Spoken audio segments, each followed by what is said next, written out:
Now I'm starting to panic. Come on, puppy. Okay, did you finally light up? I think I'm live.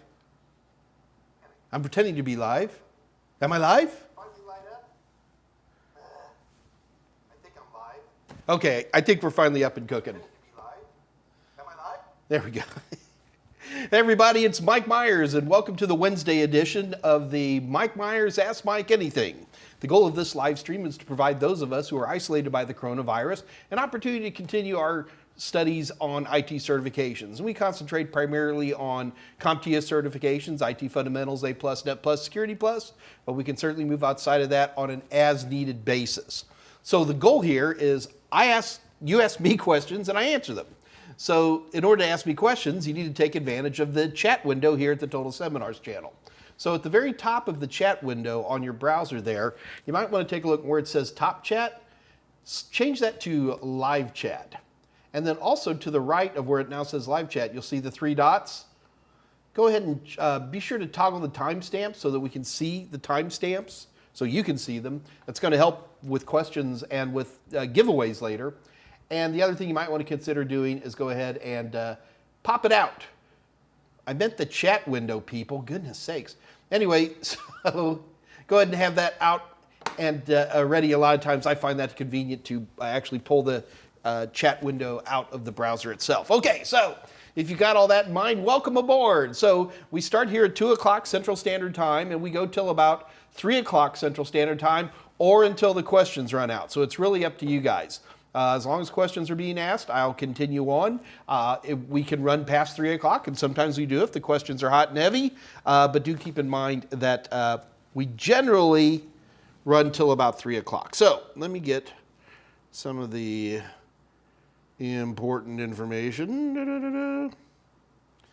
Okay, so first of all, even before we get started here, I want everybody to know that just because you are kind enough to show up here, we are offering combinations of our ebooks and our practice questions at a 50% discount just for showing up today. Now, in order to take advantage of this deal, what you need to do is go to www.totalsem.com.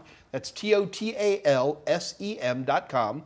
Head on over to our merchant area and then pick an ebook, say an A+ ebook, and then pick the Total Tester. That's what we call our practice questions to go with that. So pick an A+ ebook and then pick the practice questions for A+.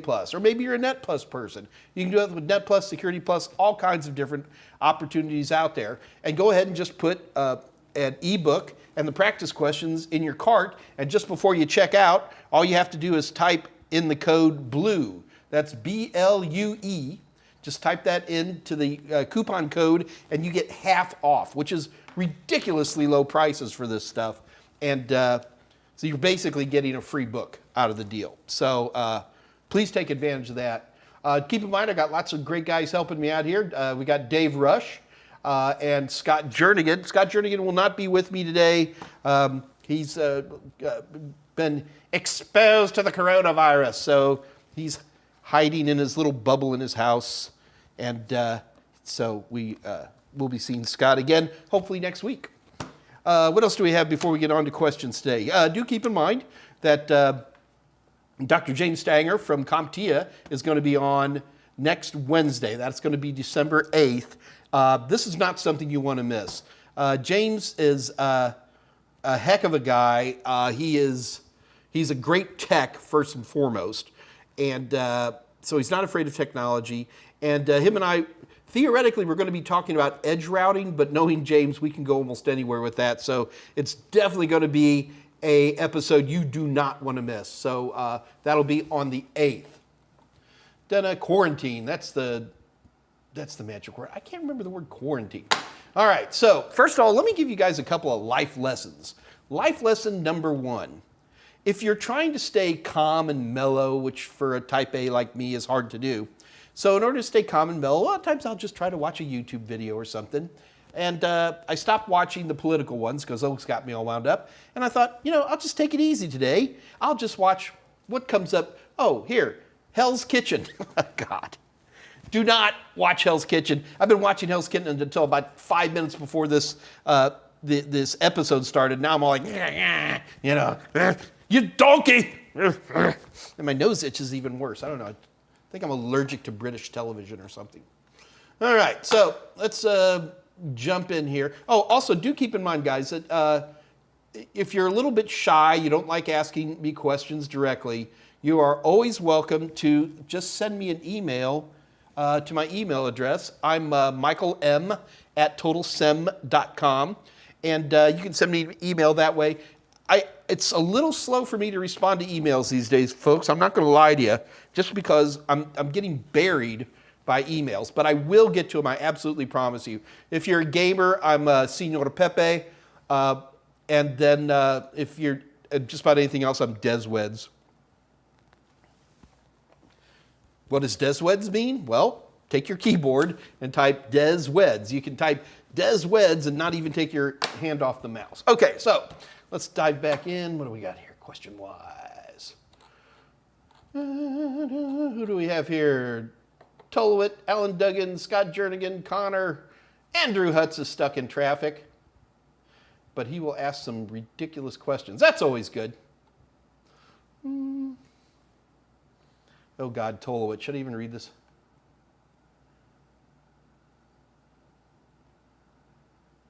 Should we leave the default setting of Quick Boot on in Windows 10?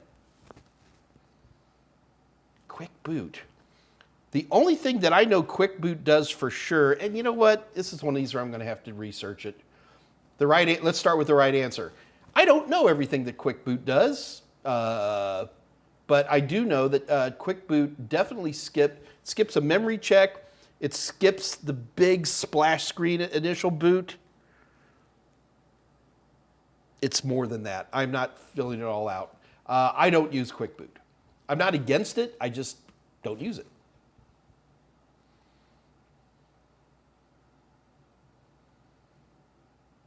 I'm going to have to research that now. Now it's going to bother me. Thanks, Tolowit. I'm going to research Quick Boot today. Mohammed El Abad, good to see you, man. Cisse Binta from Gambia. Oh, all right. Ping is hello. Ping, ping. One ping only. ALU cards here. Nathan English. Well, this is Old Home Week here. This is great. Tasuf Khan, did I miss anything important? No, I just gave everybody $500 who got here before you, man. Do keep in mind, we'll be giving away today free practice questions and a free CompTIA voucher. Will be given away today within this hour, which is already 8 minutes past. So, Jay. Hey, Jay. Hi, Mike. Can you please explain the mechanics behind why my 2-port HDMI splitter, when plugged into the LAN, duplicates the image as opposed to... Oh, that's an easy answer, because you only have one...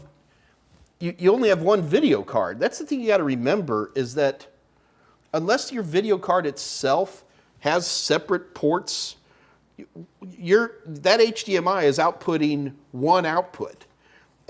Your system doesn't recognize that as a second video card or anything like that. It's a dumb device, and it goes out to both of those, and all it's going to be able to do is duplicate. You're not going to be able to extend with that. People often complain about extending monitors and some of the hassles behind it. You know, one of the things that people forget about is just about any motherboard, well, I'm not going to say any, there's a number that don't, but a lot of motherboards have onboard graphics. And even if you've snapped in some nice video card, if you need an extra port, you can use that. You might have some BIOS settings you're going to have to mess with in terms of like making sure that the video port is turned on, things like that. Also keep in mind, the other thing you have to be careful about that, if it has a built-in video port, it's usually HDMI more often than anything else, you have to make sure, especially if you have AMD devices, make sure you have an AMD, not CPU, AMD now calls them APU, the ones with the built-in graphics. Because AMD in particular will sell you a CPU, and they're identical, except one has a functional graphics capability and the other doesn't, and it's going to fit into a motherboard with that built-in HDMI connection, and it doesn't work. And that's because you didn't buy a CPU with built-in graphics. It's a little bit of a frustration for AMD, but it does happen. It's a splitter, Jay. It's not another video device. So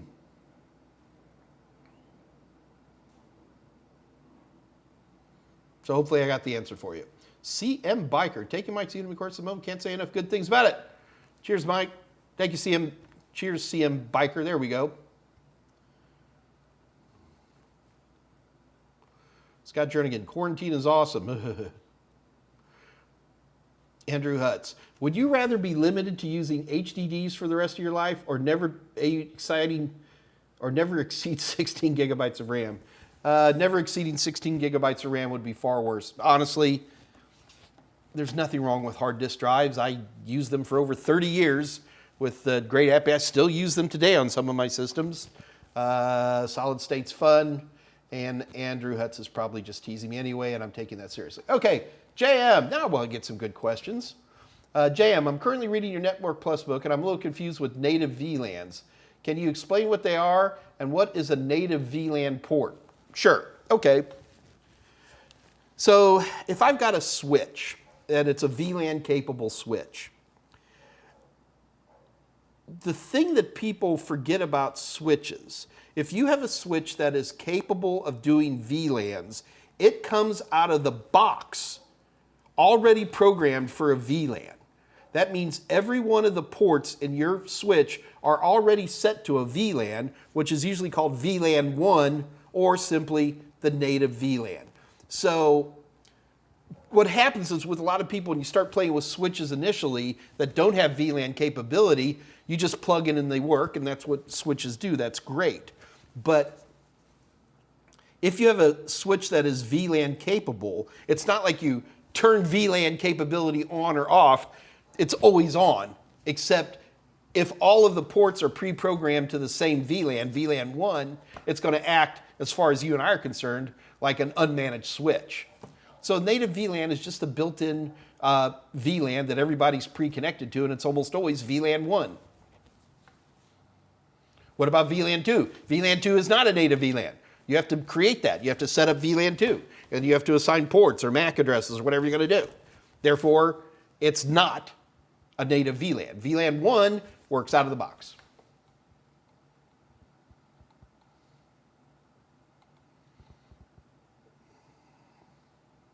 Tolowit, I said quick boot, but I meant fast start. I knew what you meant, buddy.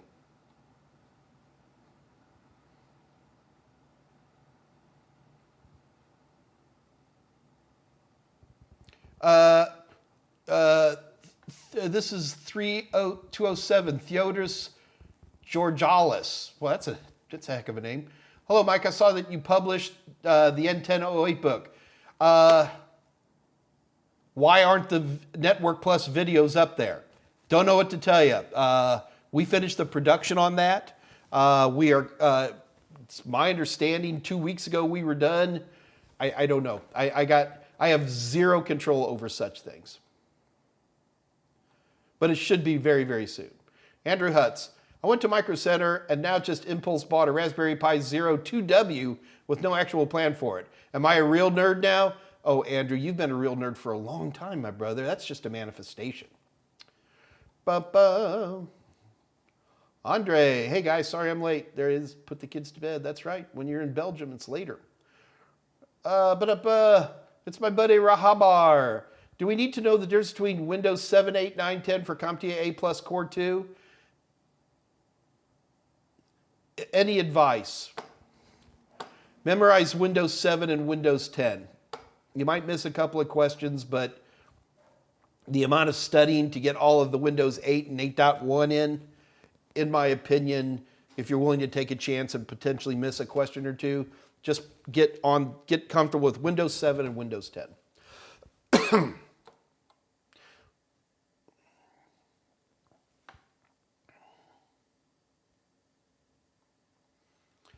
Madman at 210.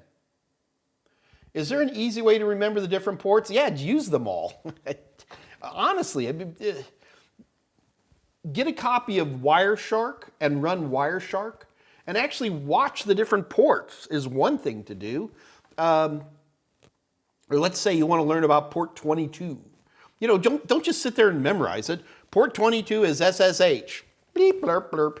Do it. Fire up SSH. You got Windows 10, you got SSH client, all servers built into them now. You can do it all. If not, use third-party tools. There's plenty of free utilities. But play with SSH and make it work. Remote Desktop Protocol. I forgot, 3389. Run it. And then run Wireshark and watch it happen. Or at the very least, you might want to consider running like netstat or some command line where you can actually see open running processes and see these different port numbers open. Really, that's the way to do it. It makes a lot more sense when you actually use it a couple of times as opposed to plain old rote memorization. Cisse Binta 211, can you please explain virtualization for me and how to upgrade your window from 7 to Windows 10?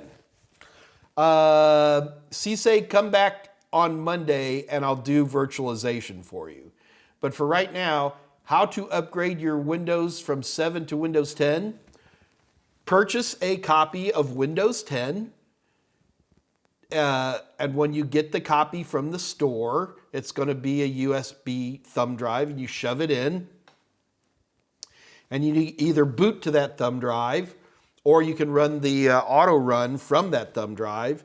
And the moment that runs, there'll be a upgrade versus clean install option that shows up in the installation, and pick the one you want, and you've done it.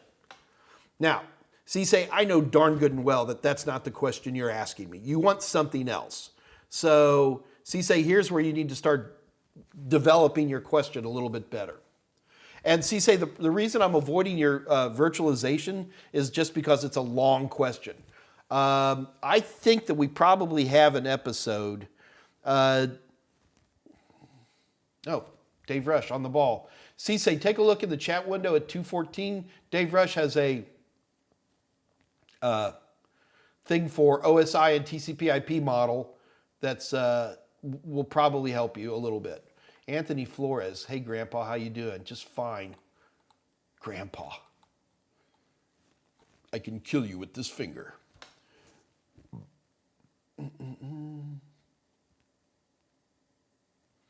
Looking for questions.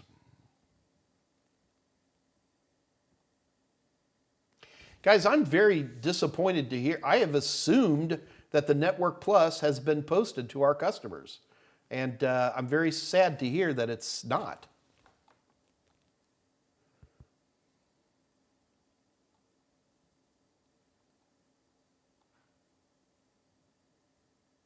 I'm just looking for questions here, guys. So anytime you see me kind of look like this, and I'm looking for questions. I got to leave a little window spot in the middle, but basically I have two huge monitors on either side of me. And one is my live stream information, and over here is my chat window and other fun things. How are we doing on time? 2:18, we're doing good.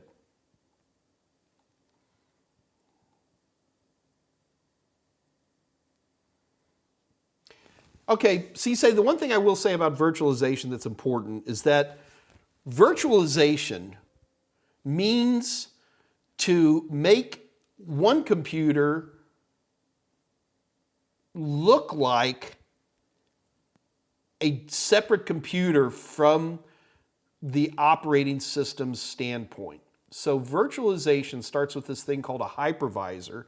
Hypervisor is a virtualization software, and the hypervisor allows you to create virtual machines. A virtual machine is an operating system and applications that think it's in its own computer when it's not actually in its own computer. The reason virtualization works is because it's an extension of the concept of multitasking, but more than that, virtualization only allows you to recreate what you already have. So the reasons virtualization works is because most computers don't take advantage of all the resources they have. Sure, there's the occasional gaming computer that runs out of RAM, and there's the old video production system that gets its hard drive filled, but in general, smooth running systems tend not to get all of their hardware being used as much as they can. With that attitude in mind, virtualization is kind of like multitasking, where you have multitask applications, but forget that, you're multitasking operating systems by putting each operating system into a little bubble where it thinks that all the hardware is his and only his. And I'll let you go from there.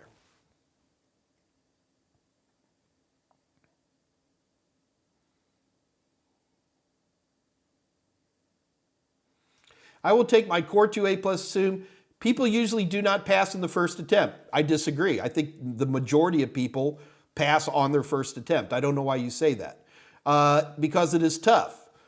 The reason people the reason people fail a CompTIA exam, number one, is test anxiety. They let themselves get all freaked out, and then they mess up, and next thing you know, I'm getting an email telling you how my training materials are terrible. It's okay, I get it all the time.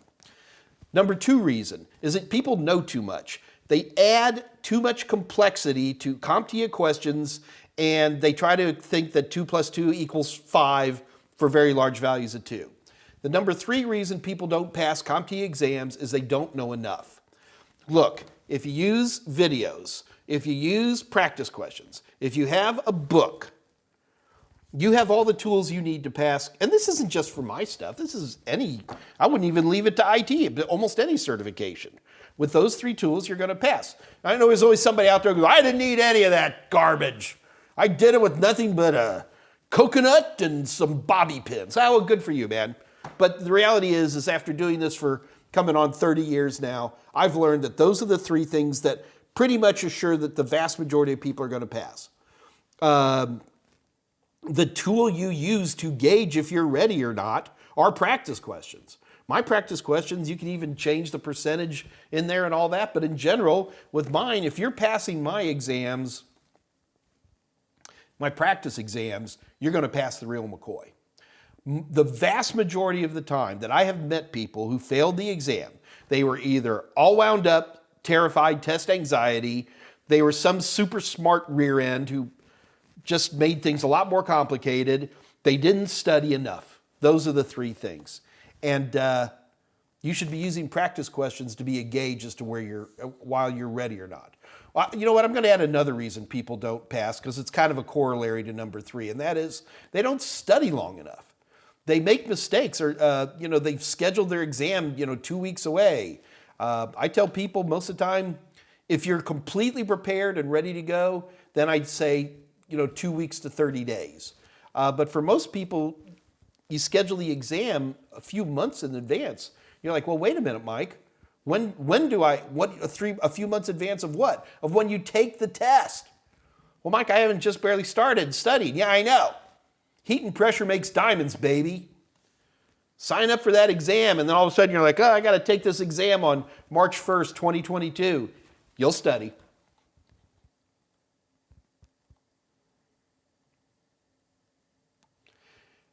JM, would you recommend creating an Azure account to run some Linux VMs for doing labs and getting some hands-on experience for certs like the Network Plus or CCNA? JM, I think one of these days, somebody's going to make a lot of money. And what they're going to do is, I don't use Azure. I'm an AWS guy all the way just because I know it. I have lit up a couple of Azure accounts, and I got to be honest with you, most of the time I just go back to AWS. I'm not against IBM, I just know Amazon. Somebody's going to get their act together, and they're going to build a bunch of labs, and then they'll sell them to me. And then we'll see what happens. Yeah. I think, Jam, I think that'd be a great idea. Do it. You may do it. I'm making no promises that I'm buying anything.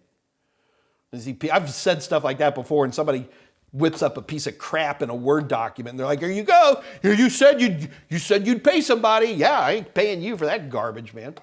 But we're always looking for stuff like that, and that I am serious about. But I would recommend making an Azure account or an AWS account.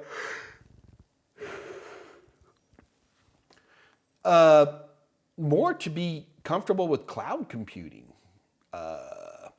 Certainly for Network Plus, certainly for Security Plus. But yeah.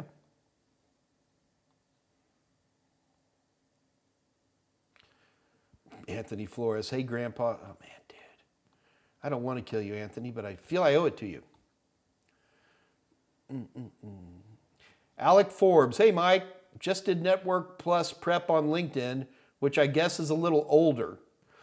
Alec, it's still good though. The Network Plus 007 exam, which is what I guess you're looking at, is going to be good till June of next year. So there's nothing wrong with that.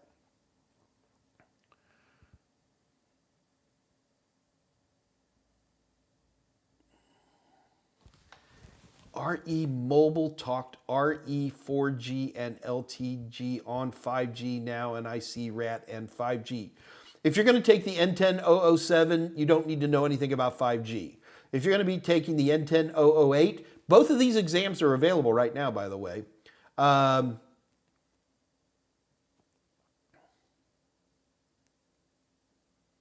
Thinking about how to answer this. All right. Pretty much everything in terms of mobile connections is definitional. I don't want to say much more than that because otherwise I'll basically give you answers and then CompTIA gets crabby at me.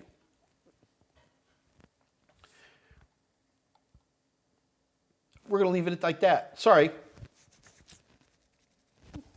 JM, on your Network Plus book, you made some references on some Cisco switches and other Cisco devices. Do I need to memorize the names of different... No, good God, no. No. You would... The different devices? You mean like the old, like a 2950 switch? You know, 3500. I'm trying to see how you can show how old I am. You do not need to know the names of the CompTIA, of the Cisco devices. Kim Jong-oof, oof. JM is on a roll. Does running BitLocker and encrypting your whole drive makes your computer slower? It shouldn't affect the performance of my computer.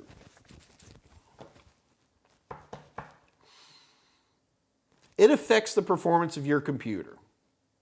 I'm not sure why.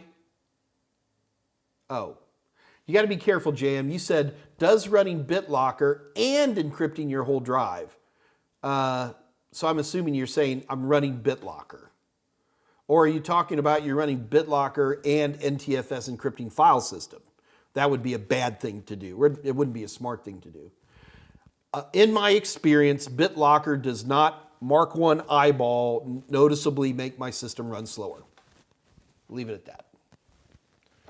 I just remembered I have a back channel I'm supposed to be looking at from time to time.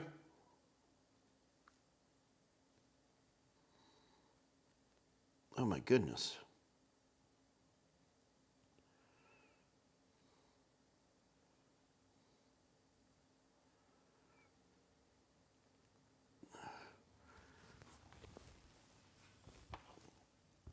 Do you see, I see that? It's from a television show called Rick and Morty. It's called a plumbus. Everybody knows what a plumbus is. My back channel's starting to freak out a little bit. They don't understand. All right. Can you believe guys who work for me don't know what a plumbus is? Is that sad? That's sad. All right, so CSA, I got your video on virtualization, but a little bit lost though. Okay, so CSA, here's what you do. You need to ask me a question. This is what always gets people in trouble. And this just shows, and CSA, you are in good company. Lots of people do this. You're not studying right. You're failing to study properly. So let me give you a little example, CSA. I'm going to pick on you because I like Gambia better than any place else. So what happens is, CSA, I've seen this happen so many times. So you're reading through knowledge chunk X. And what happens is that you're not comprehending. So, but you keep reading, and that's the mistake. So you read, say there's 3 pages, you're through page 1, and you don't know what's going on. And so you want to keep plowing, hope that something makes sense. And it doesn't. So there's a certain point where you quit. And then what's happened here is now you have nothing. You miss something. I work really, really hard in my books to create strong analogies that allow people to understand conceptualizations early on. For example, one of the things I do all the time is I ask questions. Asking questions, like when I'm giving a speech and people go, does anybody know how many licks it takes to get to the center of a Tootsie Roll? And it sounds weak, and it does in presentation. But I feel that in books, by asking questions, you create a need. And if you can get a reader to understand a need, most of the time a new topic makes sense. So, CSA, what I'm going to say to you is start over in that chapter and do not move forward in your reading until you have a confusion point. If you literally can't read the first 3 sentences and understand anything, well, you can, and you just need to practice doing that. So and then what you do is you then come back to me, and you can post it here, or you can send me an email if you'd like. I think I still got my email address handy. You can send me an email at michaelm@totalsem.com, and then you'll have a detailed question. Mike, when you started talking about virtual machines, you kept using the word hypervisor. What is a hypervisor? Now, there's a question I can answer, and there's a question I can help you with. However, there is another choice, and so you say something you might want to consider, and that is, we have a Discord channel. Okay, I don't have a Discord channel. My buddy Jose Braden has a Discord channel. I do have no control on this channel. I am not an administrator on this channel. There are people who sometimes say words that are hurtful, but it's a bunch of good text. It's a great place to learn, and it's on our Discord channel. I'm hoping Dave or Scott or somebody can put a link up to our Discord channel and check it out. It's a great place. And that's a good place where you can actually ask questions, because on the Discord channel, you can put on your camera and your microphone, and we can actually talk about it.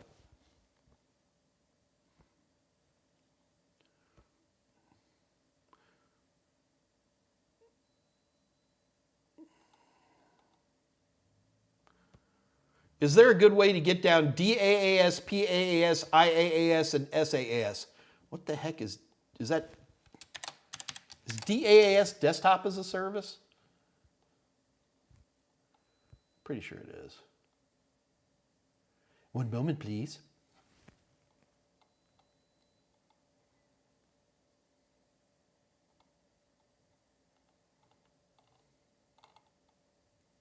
Okay, yeah. Okay, so it's easy to remember if you remember what they do, okay? So the most basic one is IaaS, which is infrastructure as a service. Infrastructure as a service means you have to go onto a website like Amazon, and you then start spinning up instances, which means you have to say what kind of CPU, how much RAM, how much storage, what kind of operating system. That's infrastructure, okay? And once you create infrastructure as a service, then you have to put your own software. They'll put the operating system on there, but if you own a web browser, you have to put a web browser in there. All that stuff you put on. IaaS is the most classic, original what cloud computing was all about.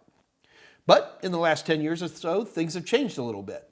So after IaaS is PaaS, which is platform as a service. For a lot of people, especially most people who make web pages are programmers, and they don't want to talk about Intel versus AMD or how much RAM do I need, or well, how am I making backups? So you'll have companies with names like Heroku who provide platform as a service. And a platform as a service, they pretty much set everything up for you. And your job is to just take your code and upload it to your new cloud system to see if it works. So that's platform as a service. Software as a service, to me, software as a service is everything there is. I mean, to me, Google is software as a service. You go to a web page, and there is software to help you find other web pages. But I don't think that's what they're looking for. Like Google Documents might be a better example of software as a service. Online games could be software as a service. You don't even have to pay for it. You understand? It's just a service. It might be a free service or a paid service. And desktop as a service really just means instead of having a local desktop stored on your system, you boot into a desktop. So desktop as a service replaces pretty much everything. It's just, Google Chrome is a great example of desktop as a service more often than not.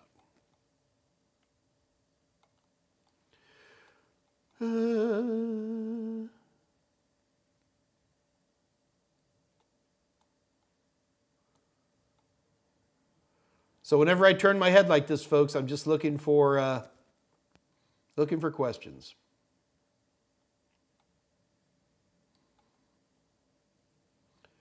Michael Reeves, Mateo, David Gomez, JM, the question champion. I download Ubuntu to run alongside with Windows. I don't know what it means by to run alongside. Does that mean you've set up a dual boot? can I also download Centro's distribution and have it running alongside with Windows or Ubuntu, or could it damage my laptop? No, JM, this is literally why virtualization is such a handy tool today. Say you're running Windows on that laptop, all I want you to do is go get a copy of VirtualBox, Oracle VirtualBox. It's free, okay? Download a copy of that, install VirtualBox. Once that's installed, then go ahead and download Ubuntu or CentOS or Mint or whatever you want and start making virtual machines of all these Linux boxes. When I'm teaching A+, I literally do that because virtualization is on the A+ anyway, and Linux is on the A+. When I'm going to have a bunch of students with 2 computers or make them do dual boot's passé, man. I'm just going to have them fire up a VirtualBox and make them install, usually Ubuntu, because I'm more familiar with that distro than anything else, and make her go. So that's, yes, if you wanted to, you can set up multi-boot scenarios on your laptop. I would find that to be not a good way to do things. The nice part about setting up Linux in a virtual machine is that if you don't like it, you can just delete the virtual machine. Whereas if you've got a Linux set up in a dual boot scenario, it can be uninstalled, but it's a little bit of a painful process, particularly depending on what kind of boot tool you're using.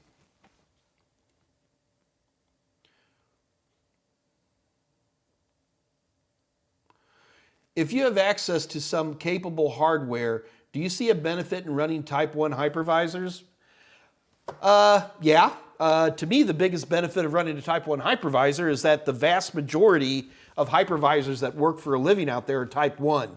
Things like VirtualBox are wonderful tools for learning. They're wonderful tools for personal R&D. Like if you want to, like I was just talking, hey, I want to try this new version of Linux. Throw it into a VM and just play with it a little bit. But if you're talking about serious, working for a living systems, like pretty much anything on the cloud is going to be running a Type 1 hypervisor, pretty much across the board. So it gives you a better enterprise feel of things. I'm going to warn you though, a lot of Type 1 hypervisors tend to be, in my opinion, harder to use than Type 2. Like for example, you got a Type 1 hypervisor, you're installing that, okay? You're installing that on a computer. You're not installing Windows. You're not installing Linux. The Type 1 hypervisor is the boot operating system. So you're going to have to learn how to do all this with like VMware's ESX, okay? Now, that's a good thing. Trust me, writing on a resume, I am experienced with VMware ESX is definitely going to turn some heads, as opposed to I am experienced with VirtualBox. But there's a tremendous amount of complexity to it. Fascinating complexity, interesting complexity, expensive complexity, but it's very complex. And it's you don't need to know that much about virtual machines to pass any CompTIA certification. I don't yawn all day. I go entire days without yawning. And then I get here in front of you guys, and all of a sudden it's like, now you guys are all yawning too. All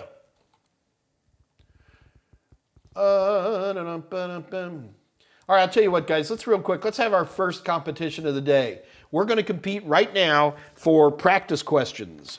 So the competition we're about to have right now is for practice questions. So you'll be able, whoever wins gets to choose any of the Mike Meyers practice questions there are on the Total Seminar site. So IT Fundamentals, A+, Net+, Security+, CSP, CYSA, Cloud, we got all kinds of stuff in there. And you get free 90-day access to whatever you want. So I'm going to use a random number generator today because I'm by myself and I don't have Scott here, so I'm crippled.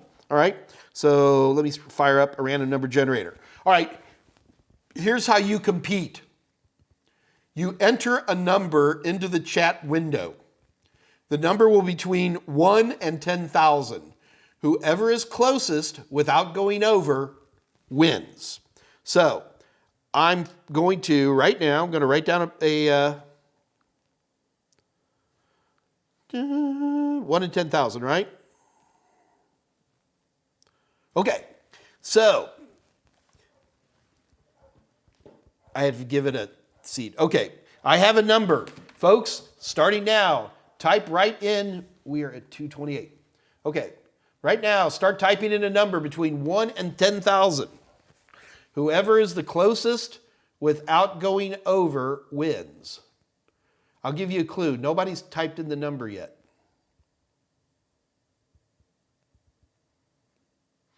David Mohan's here.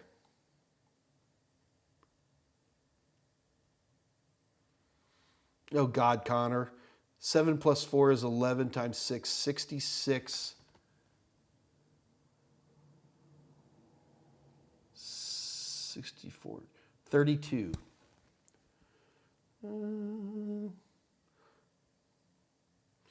All right. Oh, goodness. Suddenly, we got somebody really close. Okay, guys, and the competition is now over. And the winner is, you guys ready? Armando Flores Munoz.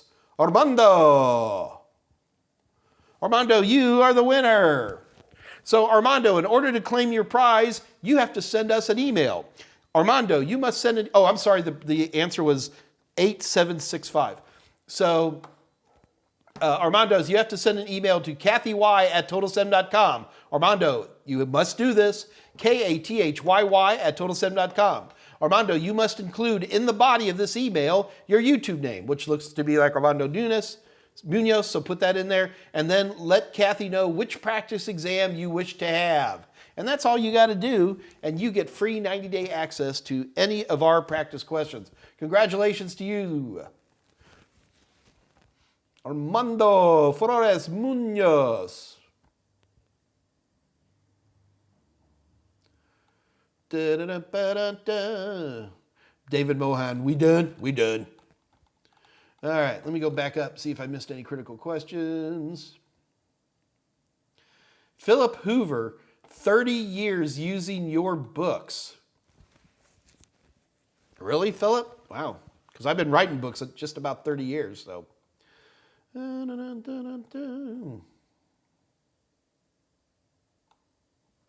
What? Coconut poppy heads.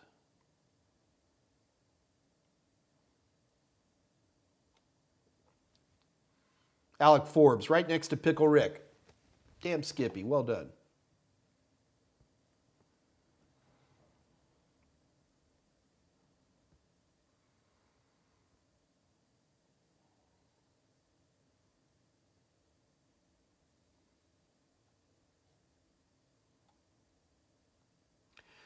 All right, we got the Discord link up. That's very good. How are we doing on time? Dave Rush as a service, very funny. Oh God, Andrew Hutz. If someone has a Windows partition and a Linux partition for a dual boot system, would it be possible for them to run simultaneously and display each on a separate monitor? No, not.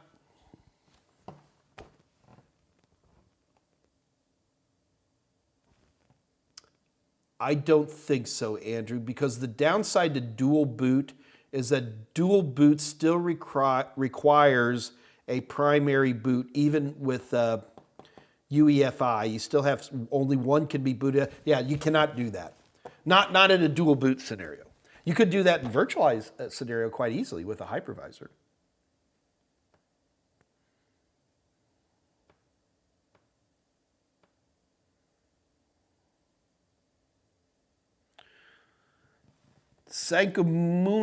Sankumba Fofana.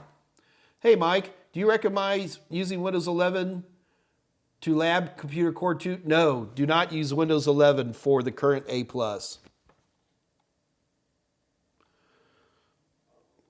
I'm a moderator on the unofficial Discord channel. I didn't know that.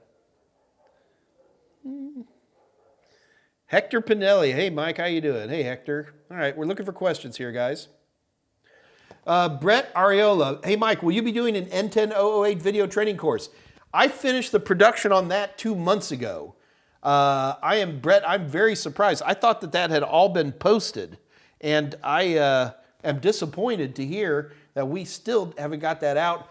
I don't know what's going on, so I'm going to have to pass that one. David Mohan, can you explain blockchain and public ledgers? No. The problem is, David, is I can explain blockchain in such a way that would be acceptable to 90% of the world, but unfortunately all you guys are in the upper 10%. And blockchaining is fascinating in one of two levels. It's fascinating from 10,000 feet, and it's also very fascinating from up close. And unfortunately, I don't have a good 1,000-foot level view of blockchaining that I can teach on. So I can do the little BS, thing, but I don't have anything in detail. So I'm gonna slide on that one.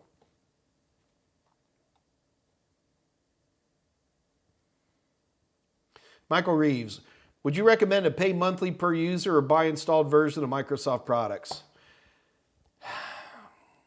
It doesn't matter what I like, Michael, because the world's addicted to Office 365. Everybody, will start and say, oh, well, we should take a look at, say, Google Docs versus Office 365, and everybody goes to Office 365. So it's moot. What's important is that you're good at whatever you have in front of you, and you have skills there.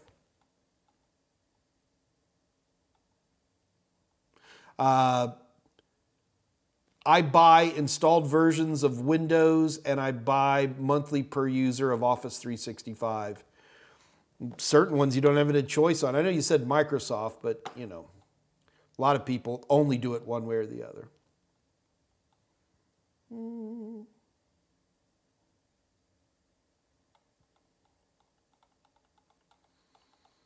Yeah, we have another competition coming up. We're about to give away a voucher, folks.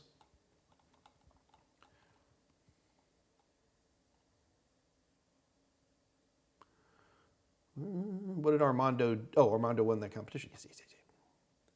Michael Reeves, waiting for Mike to say, now go get a job. Now go get a job!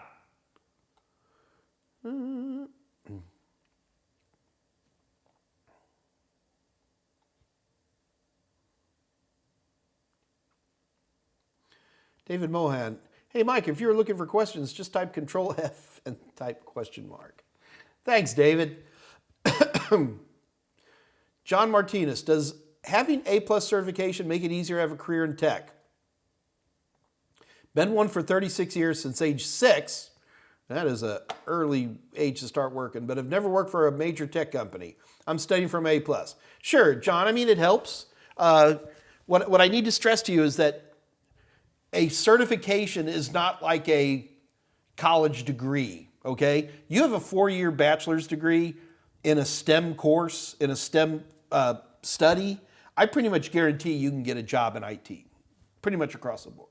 You have a couple of certifications, and they help. Certifications get your name towards the top of a stack. Certifications get you past the HR departments so somebody will read your CV. But I've met a lot of people who are like, oh, well, I'm going to get this cert, this cert, this cert, this cert, and then I'll get a job. And in the meantime, they're going to live in their mom's basement. I don't know. That's not the right thing to do. Just work. Always get a job.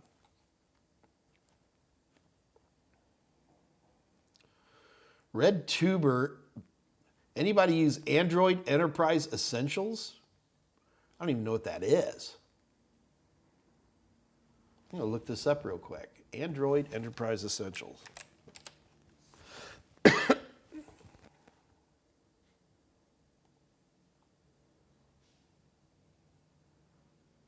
Oh, I didn't know this existed.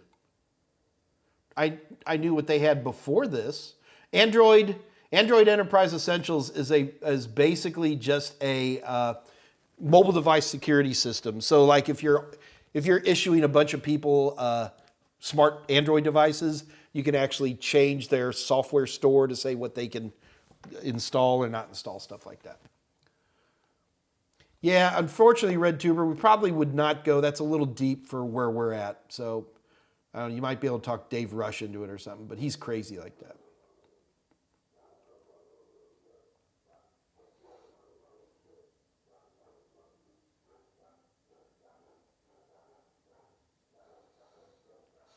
I'm looking for my cam on my network. It doesn't respond to the IP address in my browser.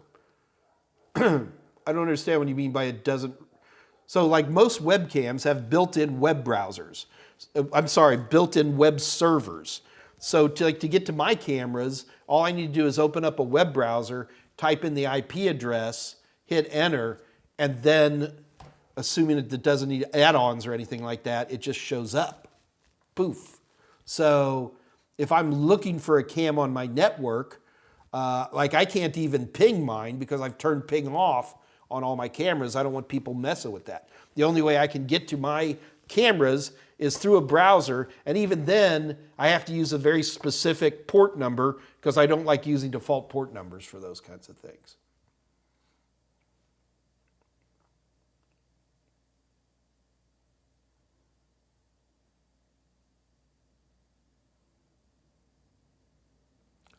The dogs I have dogs in my background? I'm not sure what's going on here. Okay. All right. Esteban Shafir. Mike, you talked about certs and mentioned something about college degrees. What do you think weighs more between certifications and an MS degree? MS? A Master of Science degree? Yeah, no, yeah. Get a master's degree. I'm sorry, folks. Certifications are they're only going to help you get your next job. If there's any possibility that you can get a bachelor's degree, you always do that first. Number one, bachelor's degree. And then if you want to get a master's after that, that's your business. Number two, get a AA degree, or what they call B levels here over in Europe a lot. Get one of those 2-year type of degrees. And then you'll still go for certification. But the thing is like somebody who's got a computer science degree, they're probably going to be going more into coding and stuff like that as opposed to systems development. So that's just something to consider.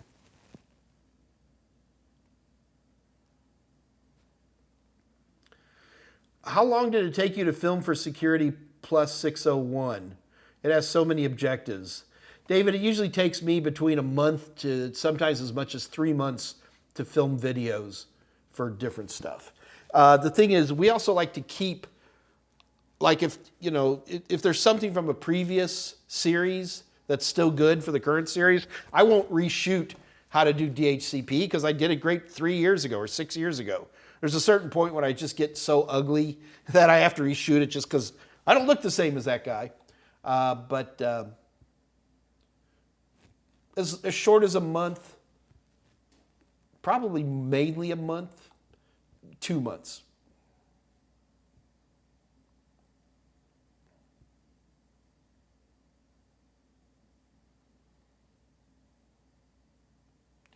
Potato Slice. Where's his buddy?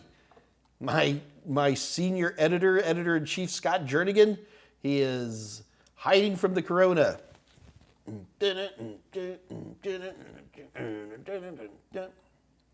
Ever use Microsoft Intune? Michael Reeves is just on a roll today. What is going on here? You guys understand that what I teach concentrates on the more entry-level stuff that you're going to see.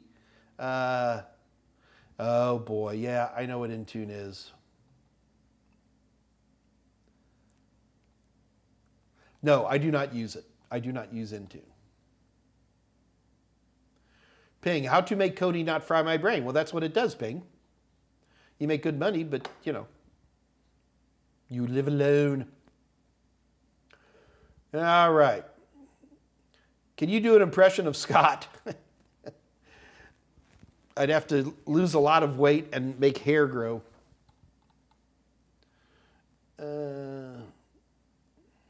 Yeah, Potato Slice. Man, I'd love to go back to college yeah, that's the problem, Potato Slice. I understand. A lot of people finishing a degree is just not going to happen. New Jersey, where people like to pay money for taxes. Okay, guys, I'll tell you what. Let's go ahead. Things are quieting down. It's almost 3 o'clock anyway. Let's go ahead and do our last it's not even a competition. It's a drawing, okay? Andrea, I'm very impressed by Intune. I just don't know how to use it or talk much about it, so I'm kind of hiding. Armix NFAK, I passed the Security Plus. What would be next? Pen test or CYSA? Probably CYSA. David Mohan, pick a number between 1 and 3. 2.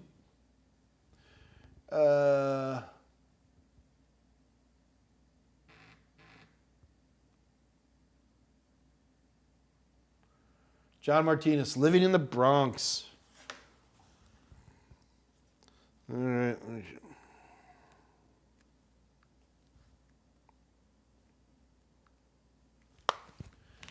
All right, guys, let's go ahead and do our competition. I'm going to spin up another random number generator. Oh, guys, please don't type in an answer twice, because if you type in the answer twice, the guys are going to look. They'll see that you've done the answer 2 times, and then you're disqualified. So I may have missed that on the last one, so we'll see what happens. All right, let me spin it up one more time. Throw in a seed, and okay, I have a number between 1 and 10,000. Now, a couple of things here, folks. Go ahead and type in your number now. Number 1, do keep in mind that the reason I'm giving away vouchers is A, because I like you, but B, it's also to bring people in to watch the show. So I tend to give it a little more weight for somebody who's new. So if you're an old geezer who's already won a voucher and you're first, and there's somebody who's new who's second, I'm probably going to give it to the second person. Okay, so you might want to keep that in mind. That doesn't mean that old geezers can't win. I'm just saying David Mohan is being a butt. Don't be a butt, David. For those of you guys who don't know, David Mohan is the kid who actually broke the bank here at Total Seminars and won so many contests that I basically said, you can't win anymore. So he's been Mohaned. David Mohan literally invented a verb. All right, so what was it? Oh, I forgot what it spun up to. Okay. All right, so let me find a winner real quick.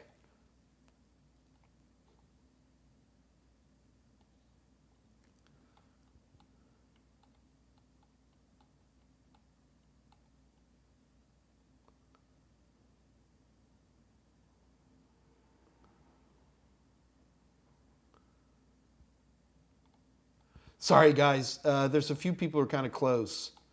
So I've got to... All right. I'm not... It's hard for me to look. I'll try one more time. All right, we have a winner. Folks, we have a winner. You ready? So today's winner is... Hold on a minute. Everything is beeping.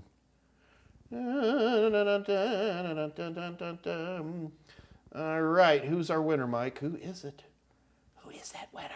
So the winner is Cable Dog Supreme _357. The number I spun up was 3765. Cable Dog Supreme got 3738. Cable Dog Supreme, you are the winner. You have won a free CompTIA voucher, which is worth up to $400 depending on what exam you're looking to take. So Cable Dog, you have to go through some steps. Number 1, Cable Dog, you've got to send an email to daverush@totalsem.com. Look up on the screen, it's daver@totalsem.com. Now, Cable Dog, in order to get your prize in the email, you have to say what your username is. Sorry, what your YouTube name is, which is Cable Dog Supreme _357. You have to put your email address. You go, well, Mike, I'm sending you an email, just use my return email. No, you got to put your email address in the body. Number 3, exact name as on previous CompTIA certifications. So if you're Cable Dog Davis Supreme Jr. on your previous CompTIA certifications, that's what you put here. If this is your first certification, you're going for A+ or whatever, then just put your formal name, just like if you were signing an important document. Number 4, type in the country where you reside. And if you're a U.S. resident, type in the state where you reside. Next, type in the country where you will take the exam. Now you'll sit there and go, well, Mike, I'm in the UK. I'm going to take it in the UK. We don't know that. We find out the hard way that people, especially you Europeans, jump over into different countries all the time. So make sure to type in the country where you will take the exam.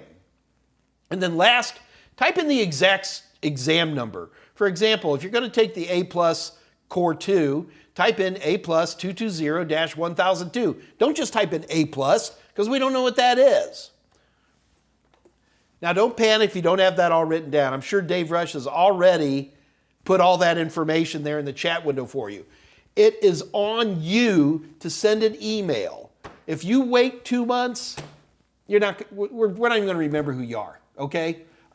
This is a great deal that CompTIA is offering. Do not take advantage of it. So, Cable Dog, I hope you are already getting that email out to daver@totalsem.com. So, but congratulations to you. What a heck of a deal. All right. So, screenshot. Oh, he's taking a screenshot. CSA, keep competing, man. CSA, if you take a look, we don't get usually much more than 50, 60 people at the exact time we're doing a competition. So these are really good odds. Michael Reeves, darn Europeans. Yeah, so Michael Reeves, it's kind of interesting because it's 2 o'clock on a weekday. We get a lot of Europeans. We get a lot of folks from all over Asia, from all over everywhere. Just not a whole bunch of Americans, just because I guess a lot of them are at work. All right, guys, so I think we're wrapping up. Congratulations to our winners today. Don't forget this Friday is Dave Rush's Ask Mike Anything, or Dave Rush AMA Drama. Dave concentrates on Raspberry Pis, but guys, if you're like, well, I'm not interested in Raspberry Pis, yes, you are, because Dave Rush likes Raspberry Pis as tools to learn about certifications. And Dave Rush is a big believer in why spend $1,500 on a computer when you can get everything you need for $35 to $50? So you should definitely check that out. Also, keep in mind, Dave Rush does give away vouchers on Fridays as well, and he even has a slightly smaller crowd than me. So CSA, you want better odds winning a voucher, show up on Dave Rush on Fridays, and that's always a good place to get those as well. Also keep in mind, I am out the door. I will see you guys on Monday. Do keep in mind, next Wednesday, Dr. James Stanger from CompTIA is going to be on. It's going to be very, very exciting. And I'm going to see Sarah Mann. Is this open to EU? Absolutely. Everything's open to the EU. These vouchers we give away, Sarah Mann, work internationally. If you can get to a testing center, then these vouchers will work for you. But yeah, good stuff. All right, guys, I'm all out of here. Y'all be good. I will see you next Monday. And until then, this is your buddy Mike Meyers saying bye-bye. Bye-bye.